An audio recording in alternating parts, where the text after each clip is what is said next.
Welcome to the Tourism Hub podcast. I have an incredible human of tourism here with me, Nick Cooper from Wham. I have to say Wham first. Wild Adventures Melbourne. Nick, thank you so much for doing this. Thanks, Despina. Great to see you. Great to see you. Now, Nick, we've been on a journey together over the last probably decade, for where our paths have crossed, and it's just wonderful to see you now operating your own tourism business. Just before we talk about Wham, I guess what has been your career path that led you to be a human in tourism? It's been lifelong, I guess, because I grew up in the southeast of England. I grew up in sort of the Kent, Sussex sort of area of England. And when I was 11 years old, my parents decided to turn our family home into a guest house, into a bed and breakfast.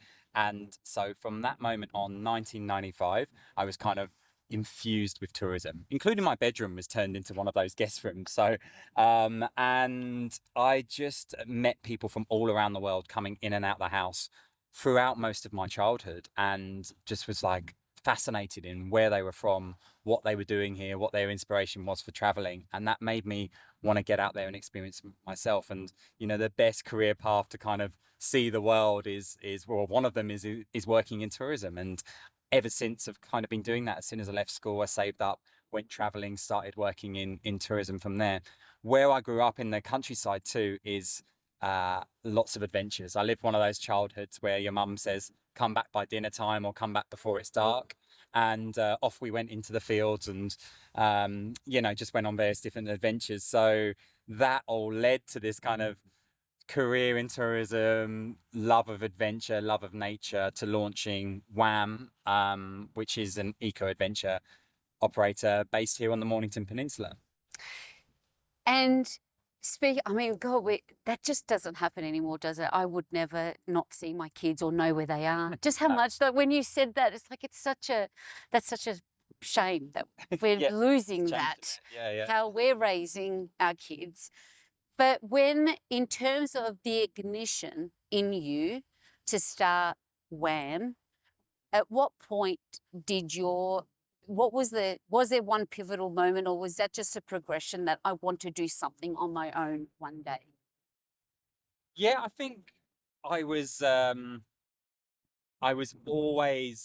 always a dream to start something, but there was that fear factor of, don't know if I can do this, go it alone and all of that. But I love delivering experience, and I feel like my craft is creating an itinerary that gives people all of these incredible tick boxes that they could want from a day experience as well. And I always wanted to put that into practice and things as well. But being I guess leading by example, eco adventure business was really, really important to me. Of let's create a really exciting day out for people that also gives back to the local community and the local environment. And I really try and be sort of progressive in that way as well. Over the years working in tourism too, I saw the good, the bad, and the ugly of tourism, and I saw how tourism can be delivered really well and learnt lots about that.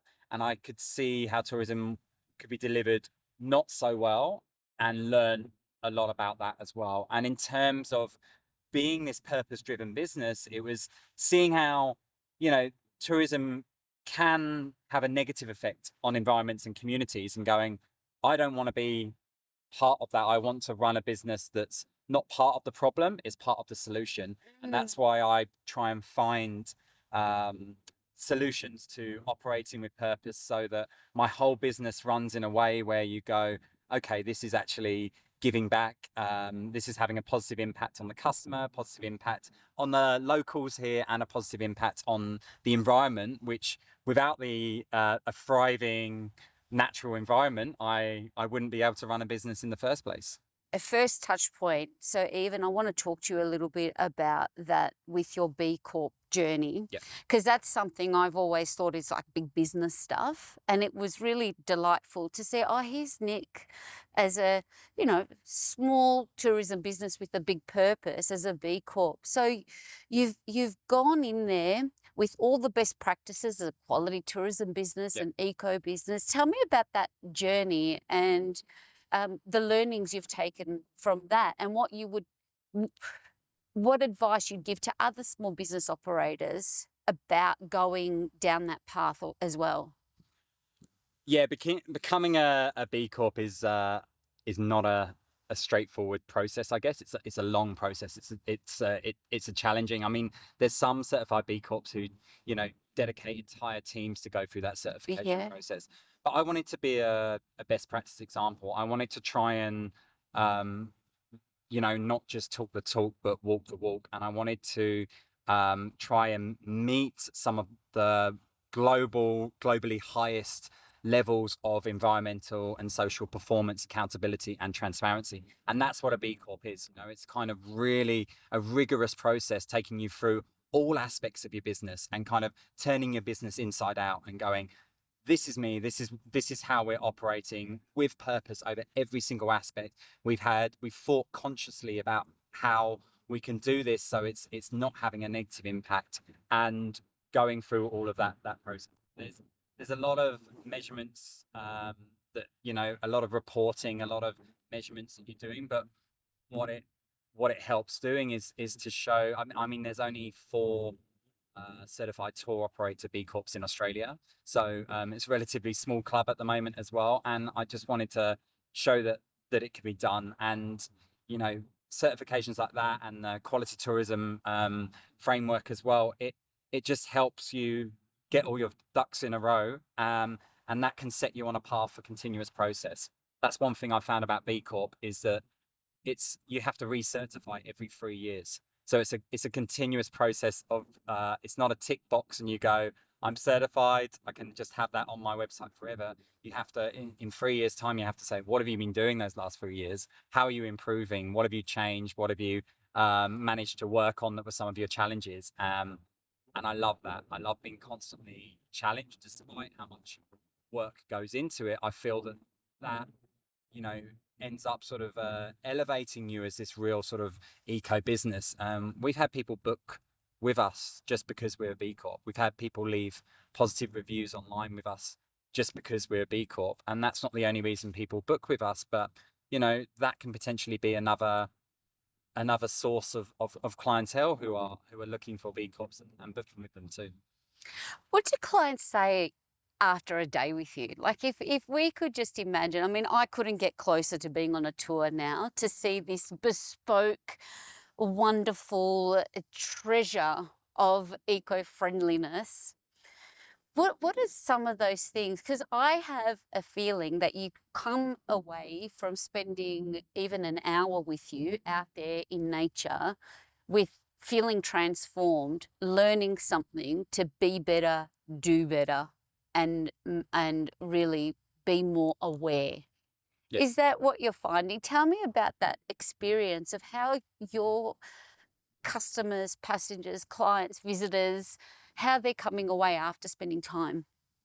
Yeah, so not every customer that books with us comes because we're an eco adventure company. A lot of people might come because they want to go on a hike, they want to go stand up paddleboarding, they want to do something adventurous. But everyone goes away going, we noticed all of your eco policies, and around 75% of our online reviews mention in some shape or form our sustainable practices, our regenerative practices, our eco practices as well. So we make them visible on our tours, but we do that in a natural way in terms of the dialogue we give. I guess a good example of that is that we provide everyone a free sunscreen from a local business called Sun Butter, and that's a reef safe sunscreen. So for me, I take people in the ocean. I didn't want them wearing a sunscreen that was toxic to themselves and to the ocean as well. There's some sunscreens out there that have sun spheres, like little microplastics in them, and I just didn't want to be part of that. So we provide a free sunscreen for people. So when I hand out this free sunscreen, I say, hey guys, here's a free sunscreen. It's reef safe. It's not toxic like some other sunscreens are. And so they're naturally learning that not all sunscreens are safe without me saying, you must not wear a sunscreen. It's not this one. Yeah. Like, rather than telling people what to do, I want to provide them a really nice service and enhance their customer service, but in a way where they go away and go, wow, I didn't even realize that some sunscreens weren't reef safe. I'm going to use one in the future. And then that leads to behavioural changes, not just from people that live here in Melbourne, but people that go back to their own countries or interstate and things as well. So that can have that knock-on effect as well. So yeah, I try and do it in a really natural way, because ultimately I want to deliver an exceptional day out for people. And I don't want to sort of spend the entire day talking about how we give back and all of that. I want to tell the story of the Mornington Peninsula, but why it's important to protect the Mornington Peninsula, why it's important to support the local community, why it's important to respect local culture, so that we can preserve this place for many years to come as well. And for me, as a tour operator, that's my responsibility to do that. And we have a captive audience that we can help grow and nurture them to be a more conscious traveler for the future. And that's a really special thing. And that's, I guess, part of my overall mission beyond running a successful business. It's transforming the tourism industry for good. Look, you're transforming me, because even just now, I don't know if I'm a conscious traveler for one. Like, just in the way that I book, that I experience, and even now the sunscreen that I lather my kids in. Like, already you just know something you didn't know an hour ago a day, and now it's kind of like I don't look at the ingredients. I don't know that, the ocean, when we do, we could come out in a day in the Mornington Peninsula, and it's important. So in a fun way, in a non-intrusive way, to be able to educate anyone, not even just a visitor. This is stuff that we do and that we use, I think is really important. And just, I guess, this concept, I mean, going back to this, going out in the field, I think as kids or even as adults, particularly after what we've just been through, just being out in nature, connecting with each other, connecting in nature, I think what, even as the local visitor or the local person coming from Melbourne to experience this, is something that we need to be on a real mission as a collective. Tourism collective, there you go, the girls will be happy. As a collective to kind of put that out there, come and experience, we I guess in what we've been talking a lot today is like, you buy more stuff, but coming out and doing more adventures and experience like what you offer is something that's really come back top of mind. Just being out here, feeling a bit of a tourist today. Yeah. How disconnected we are, because I've done 32 interviews. None of them have been in person like this. Yeah. It's been over a Zoom. Yeah. And just how wonderful it is. And we could have met again another 100 times like we have in the past, but not really understand what it's all about. Yeah.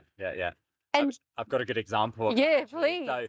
So, right now it's the middle of January, the Australian Open's on. This is peak of the peak season right now as well. And I had some guests on just on the weekend just gone, and I took them to a rock pool in nature with nobody else around. There was nobody on that entire walk and rock pool swim as well. And I think that's one of the best things about being a local operator, and what our guests come away with is they've gone, wow, you hear about the Mornington Peninsula being packed during the peak of summer, but there's actually this incredible experience underneath the surface that not everyone gets to experience as well. And I love being able to connect people with nature in a way where they go, whatever time of year we experience it, we can have a really special time, and they come away feeling rejuvenated.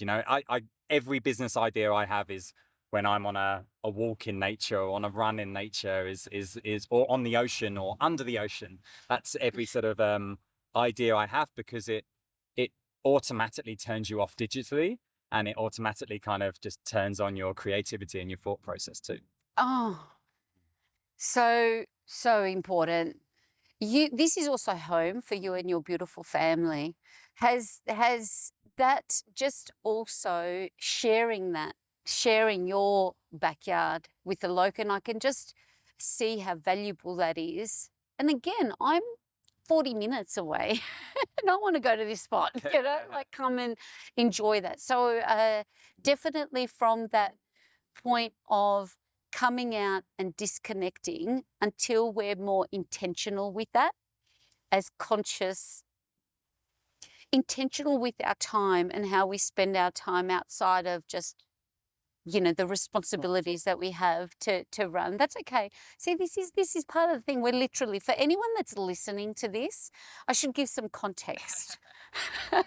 Because you might be watching, but for anyone that's listening, Nick has decked out the back of the Whamdegh, The Wham van. the Wham van with a couch. It's fully kitted out for your tours that you're doing, your picnics, and you offer. We're drinking this gorgeous. What was the tea again? It's called Mabu Mabu. It's a native tea. Yeah. Native Mabu tea, and we are overlooking literally the entire peninsula over here. What's it? It's Chapman's Point.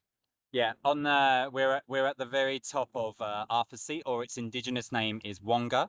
And yeah, this is about 300 meters above sea level, so it's a really significant place looking out onto the bay. So panoramic views, great time at sunset actually, coming up here and checking it out as well. So it's a good spot for some reflection, I reckon. Oh, I actually feel a bit embarrassed. I've never done this road. Actually, there, I've said it. Like, I feel like I've said it, and I need to definitely get out more and be the same. I think just being out here today, and meeting and connecting, and I think with you and your purpose-driven mission, it's what I say. Well, what I try to, in engaging the way we must collaborate, we must be part of the bigger picture as tour operators, as small business to succeed, because we're all one of, our success is part of the whole story, is that it's ecological. It's got to be good for me, good for you, and good for the greater good. Yep. Environment, destination, region.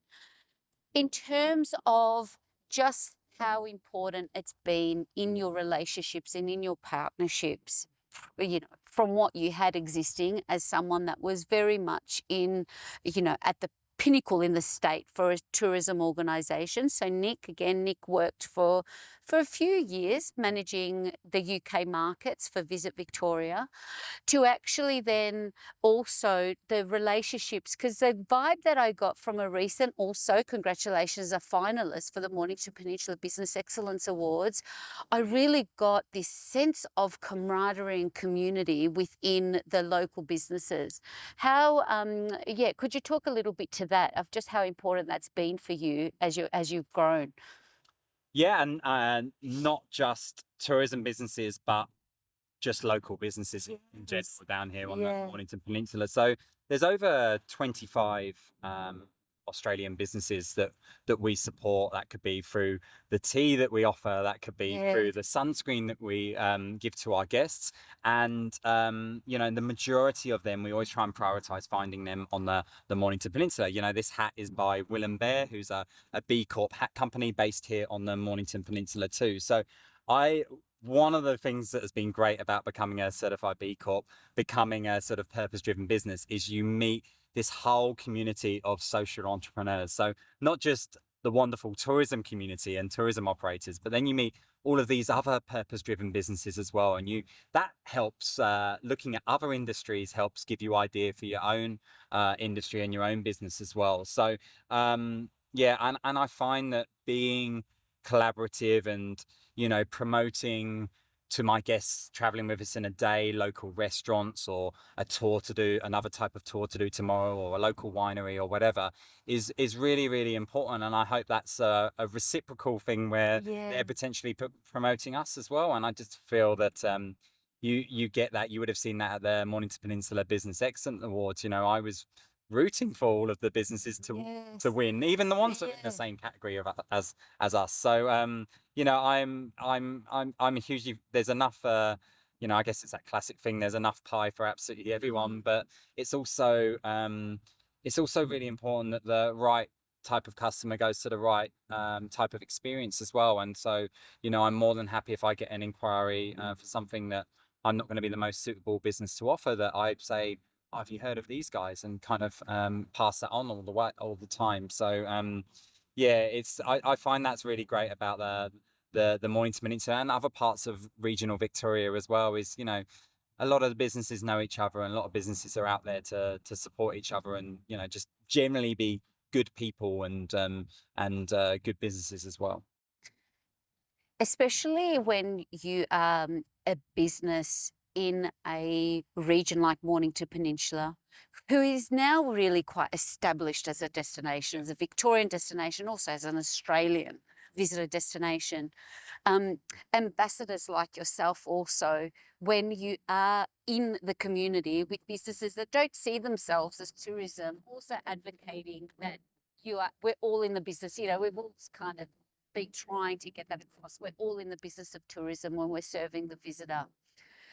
But when also, I guess that's important, and I know through having those type of relationships when you're in a small tour operation, when you can feel quite isolated, it's always so wonderful to be able to pick up the phone. I'm having this challenge because someone else has been there. You're agreeing, like, has that been? It's invaluable, isn't it? Yeah, 100%. And sometimes you're like, am I facing the same challenges with forward bookings this year as another operator is, and just having those conversations. I think, as an owner operator business, and I know there's a lot of owner operator businesses in the industry, the vast majority are sometimes, when things aren't at your expectations, you start questioning everything. You start questioning your product, your price, your service, your absolutely everything. But being able to, like you say, pick up the phone and just have a chat with other operators, and you often find that they're going through the same peaks and troughs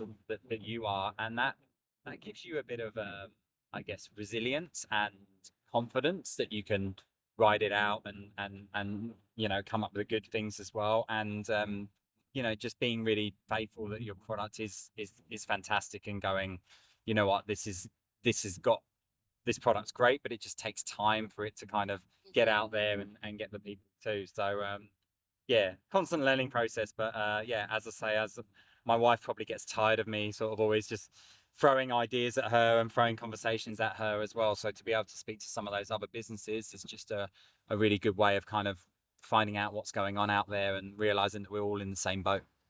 Oh, 1000%. It's something that, yes, even in those conversations sometimes are also the greatest breeding ground for innovation, as you discover in these amazing experiences and packages and itineraries that you're developing.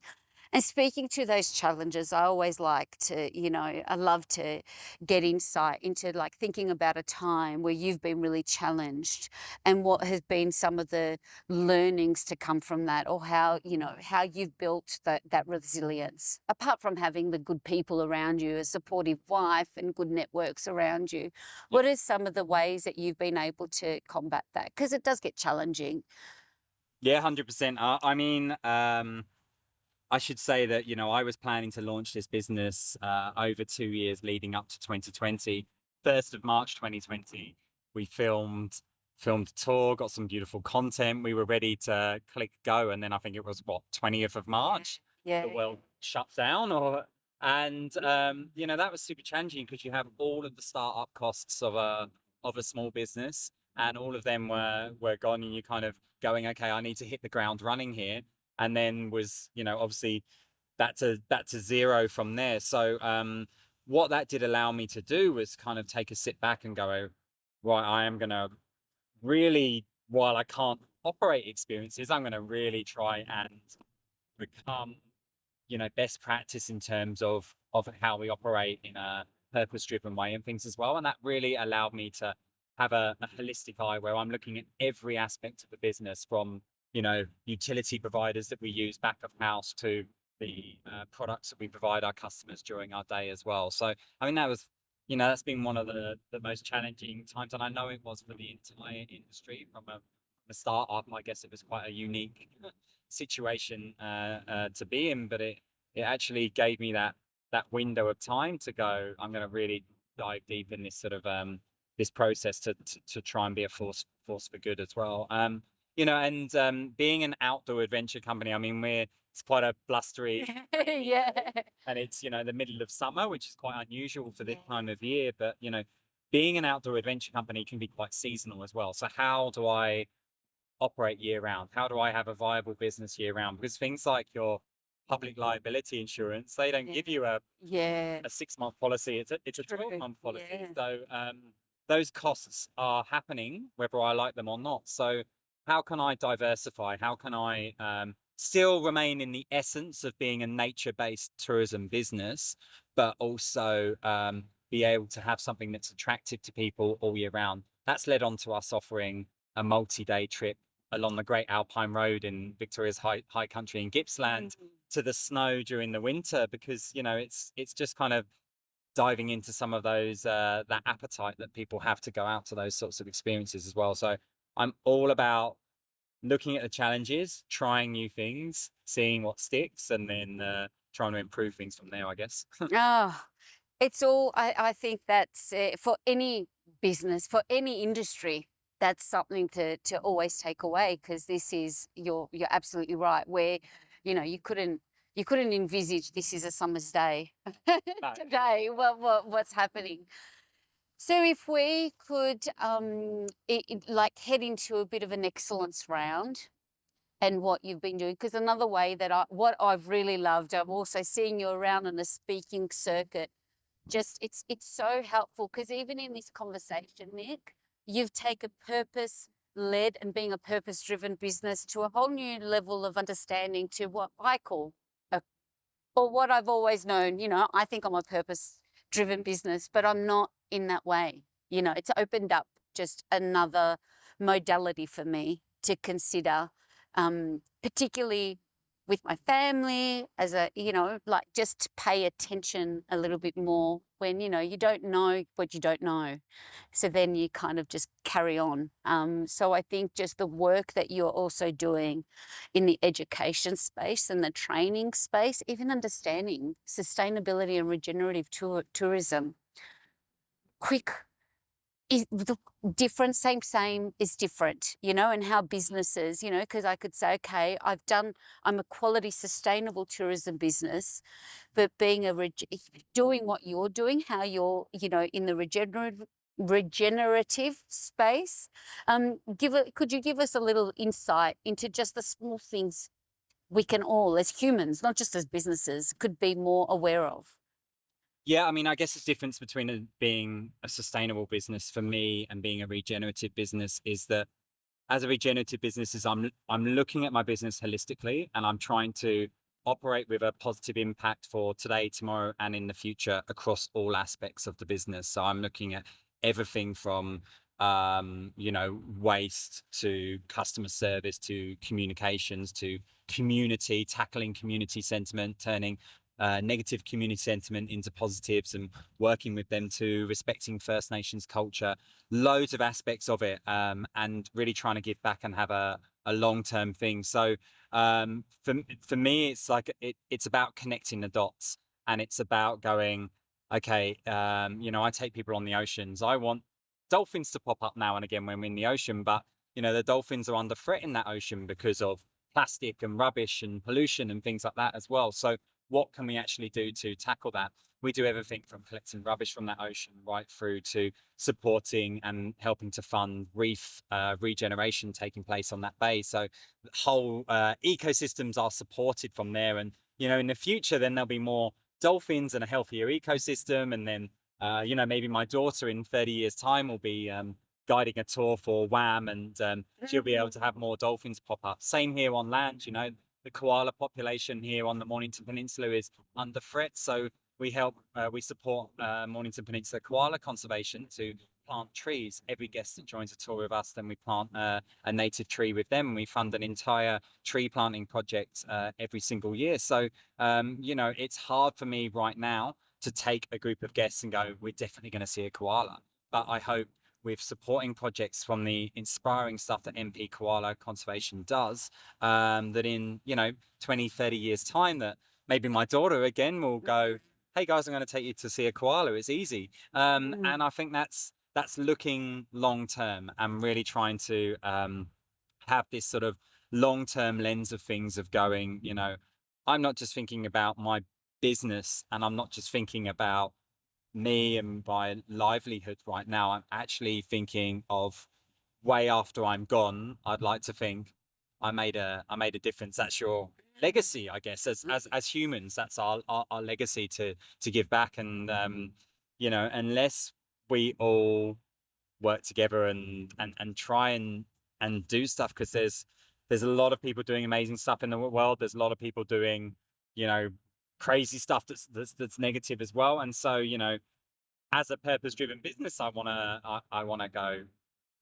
daughter to be proud of me. I want to have this continuous positive impact that continues on long after I'm gone as well. And that's my motivation, you know. And I hope that I inspire, even if it's one business, even if it's other business. As you mentioned before, I work for the Tourism Collective and really advocate for helping other businesses to go on their regenerative tourism journey, because that's what it is. It's a journey. It's not a let's just try and make a few things work for our business. It's actually a continuous part of your mindset of going, every decision I'm going to make, I want this to be a positive impact decision.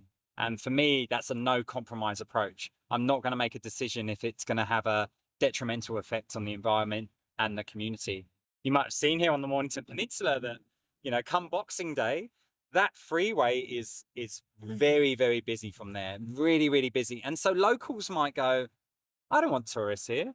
They're clogging up our thing. But if I'm a tourism operator and I'm picking up rubbish, I'm supporting local conservation projects, I'm supporting local small businesses and stuff, then that community is going to go, you know what, these guys Wham are all right.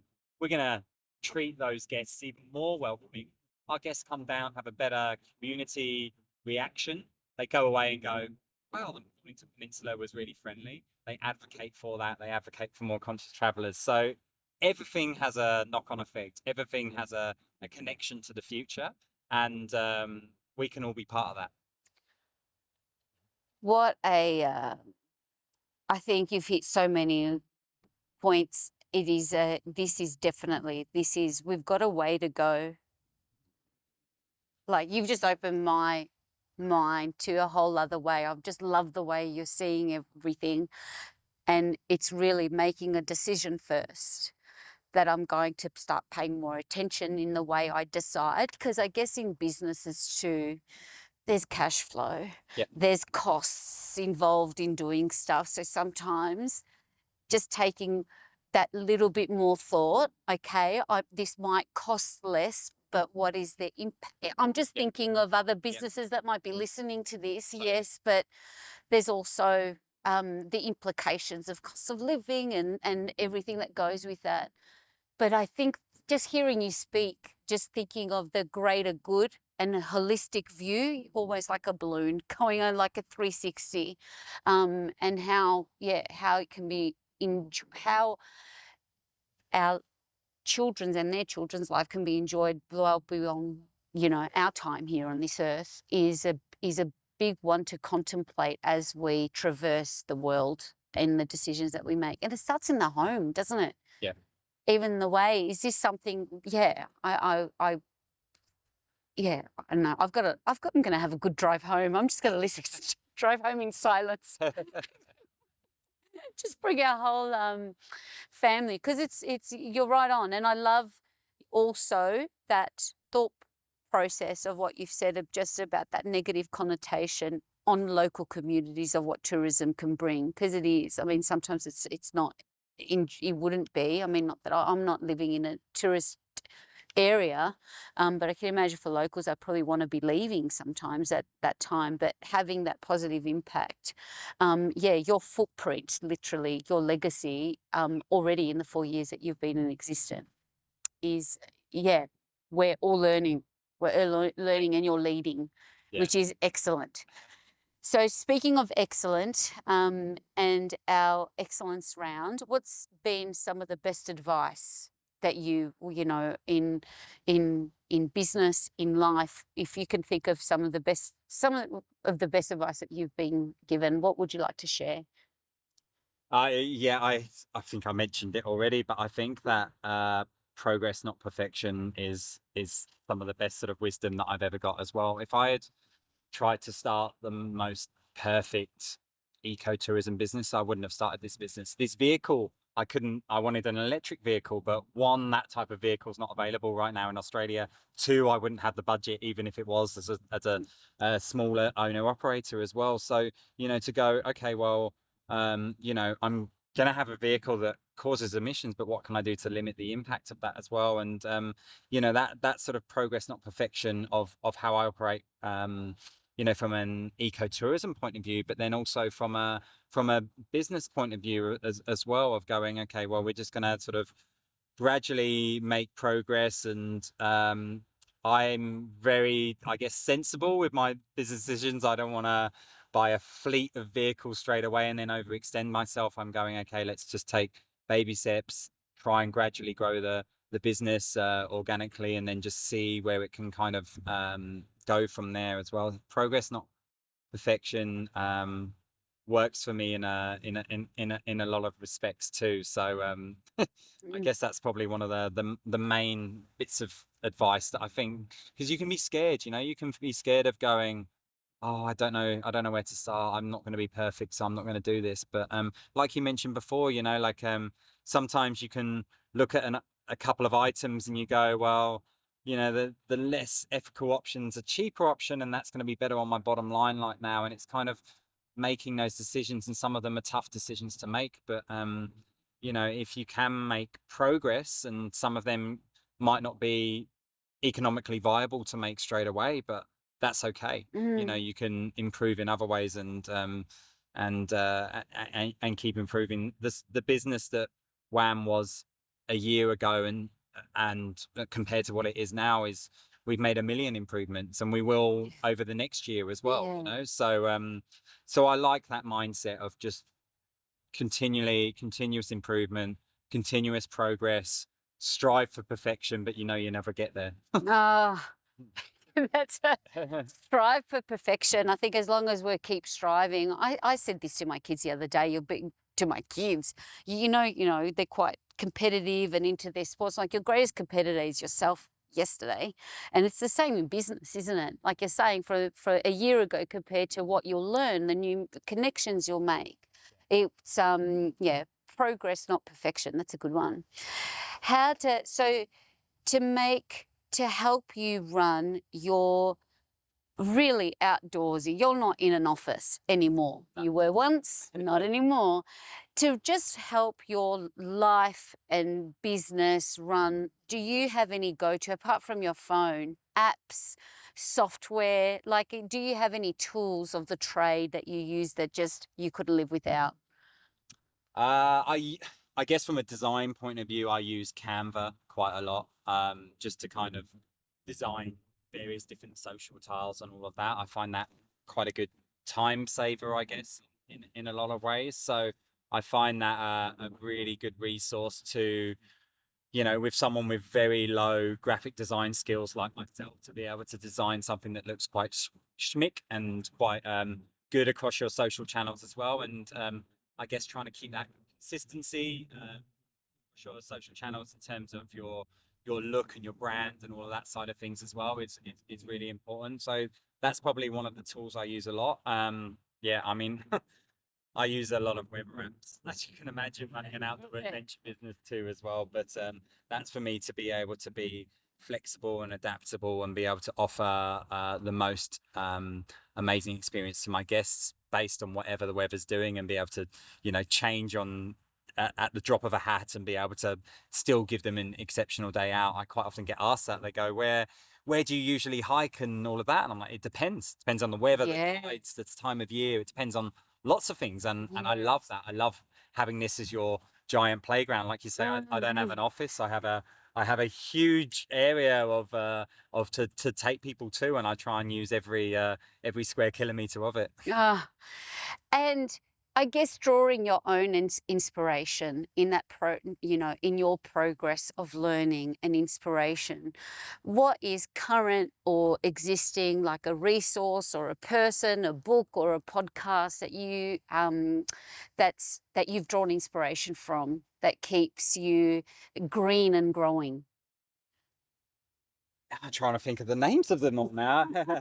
No, I mean there's a lot of podcasts on regenerative tourism and hearing from them of other businesses as well. Anna Pollock is sort of Yeah. like, one of the sort of pioneers Yeah. of regenerative tourism. She was talking about regenerative tourism before anyone else was or before anyone cared about it. Yeah. So anything that she's on, I love listening to her and lovely. I met her in Melbourne. She was here in March last year as well, and that's a really good one too. When I mean, I've got a 20-month-old baby, so reading books kind of falls by the wayside. But reading a few years ago, Dark Emu was a really interesting read by Bruce Pascoe, and just seeing how sophisticated and deep First Nations culture and infrastructure and knowledge and expertise was here in Australia, both pre and post colonization. So that was a really interesting read as well. Watching a lot of documentaries, opening your eyes. I've been watching a bit on and doing a bit of reading recently on mycelium and things as well, the sort of fungal network below trees and how trees kind of communicate with each other, which gives you a newfound respect for trees and nature and kind of makes you kind of love them even more. So yeah, I'm kind of looking at things. I take people into rock pools as well to swim. So now I've been learning a bit about cold water therapy and kind of taking hours and learning about how invigorating that is.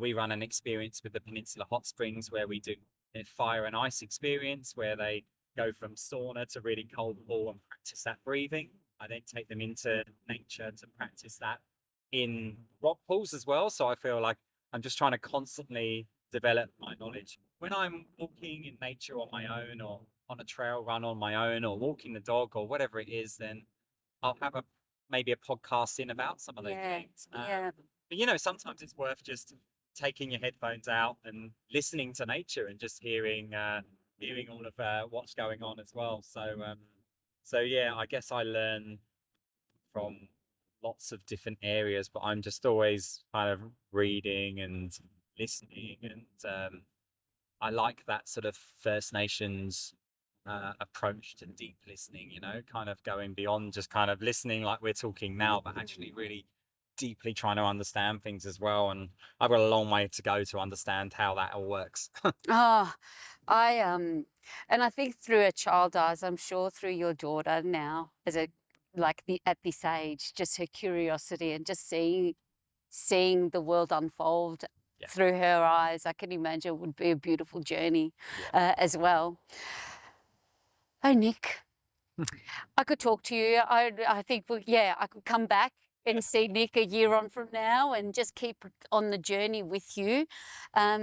Congratulations. Like I've said, I've proudly watched you transition from corporate Nick to like this adventure. You could just see someone that's fulfilling a lifelong dream, and it's just it's a pleasure to watch and to support you on this journey. Thank you for sharing. I think you will have inspired and just educated many that have watched or listened to us. And in terms of supporting you and finding more about you and what you do, where's the best place to connect with you and find out more about Wham? Yeah, I mean, heading onto our website, wildadventuresmelbourne.com, or just, reaching out to me on LinkedIn or, our socials on Instagram or Facebook or however people want to drop us an email or anything like that too. I'm always, I just love, speaking with others and helping to support others. And so if there's any way I can help anyone in any way or just have a general chat, then please reach out. You're amazing. I do have one burning last question. As a George Michael fan, did Wham come first or Wild Adventures Melbourne, and then it's like Wham?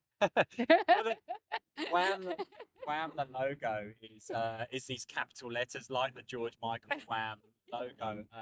Do you know what? I think in one stage, in the early stages, I was going to have Wham in red, and I was like, no, that's probably the copyright infringement to Wham. We actually, on our vehicle here, we play like local musicians, Victorian artists, but there's a little bit of Wham infused into that playlist. So now and again, you'll have Club Tropicana, Wake Me Up Before You Go, or something like that, or Last Christmas at Christmas time. Yes. So yeah, no, Wham's a classic, but I I don't know. There's definitely elements of it that you can kind of see within the logo, and you know, maybe I've kind of got a bit of an 80s look to me as well. I think Despina. So. Love it. Well, thank you so much. We will link everywhere to find more about you, and it's just a pleasure to just be bashed around by nature. We couldn't have been more perfect to do this in the elements today. Beautiful. Beautiful. Thanks, everyone.